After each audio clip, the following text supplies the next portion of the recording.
અમારા આપણા રૂપિયા બચશે એટલા માટે. મશીનરી તો બહુ મોંઘી છે. તમે કીધી કરો તો મને ખબર નથી. મારા ચામડા ઉતરી ગયા.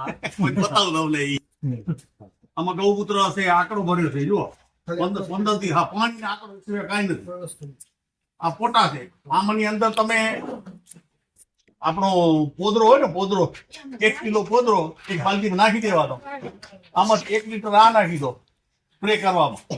250 ગ્રામ ખાલી ખાટી છાશ તાંબાના વાસણ વાળી અને 250 ગ્રામ ગૌમૂત્ર નાખી દો. તમારી દુનિયા સાફ કરી દેશે. શું ખપે આપણે કે ગયો એગરમાં હું બોલ્યો એટલામાં નથી ગયો ને. બધું તમારે કાન છે ને. આંકડો ભગવાને દીધો આપણે તેમાં કચ્છમાં ને સૌરાષ્ટ્રમાં બહુ દીધો ગુજરાત રાખવામાં. અને જેમ વાંચો ને તેમ છીણ વધુ થાય. અને એ પરિસ્થિતિમાંથી આપણે બહાર આવવું જ પડશે ભાઈ. વાંકવું હોય વગર છૂટકો નથી. આ અમારા વાલ સિસ્ટમ છે બધી. એ હું તમને આ બેન દીકરીઓને એટલે લઈ આવ્યો. તમે છાણમાં હાથ બોરો રૂપિયા વાળો ન થાવ તો મને કહેજો. ખ્યાલ પડી? આ છાણમાં ડોળી હાથ નાખ્યા ને તે તો આપણે અહીંયા પહોંચીએ, પણ હવે ખેતરમાં કોઈને જવું નથી. અને હલાવવાનું કામ ન રહેવા હે આને પછી આ 15 થી પોતે ઓગળી જાય ને પછી દાઢી બધી કાઢી દે, પછી હલાવીને ગાડીને પીપળો પર દે, પછી જવા દે સીધો આમાં. જેમાં મૂકી દેવા મૂકી દેવાનું હલાવવા નહીં.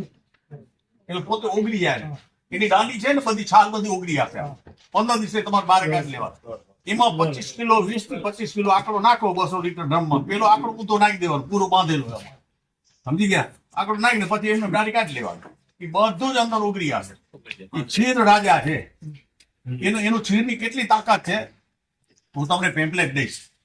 એ છીર એક અડધો લીટર આપણું તાંબાના લોટામાં 5 દી પહેલા રાખી દો. 5 દી પહેલા તમારે સૌરાષ્ટ્રમાં ડુંગળી બહુ થાય. છીર એટલે એમાં છાશ રાખવાની પેલી, બીજું કાંઈ નથી. આપણે છાશ ખાટી છે ને એ તાંબાના કસવારી થઈ જશે, એ ઝેર થઈ જશે, આપણે પીવામાં કામ ના આવે.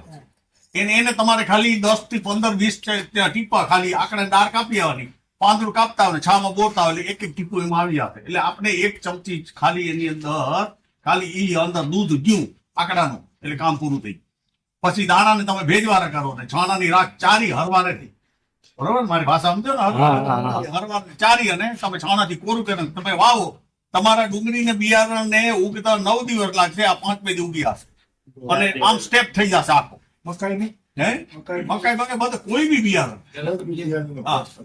આ તો બોલું છે બધું. હે પેમ્પલેટ તો બધું છે. અને આંકડાને ટીપા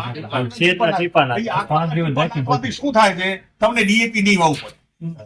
ગેરંટી દઉં તમને કાંઈ ના કરવું પડે.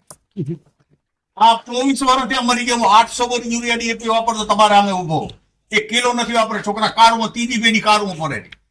પણ હવારે અમે આવો ને તમારા દીકરાને બહુ એ બધું કામ કરે. બધી વાંકી વરો એમ જ કહું રૂપિયા લઈ જાઓ.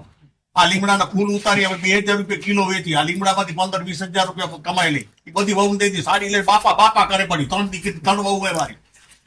મારી દીકરી નથી, હું દીકરી જ કહું એને. તમને કેમ લાગે?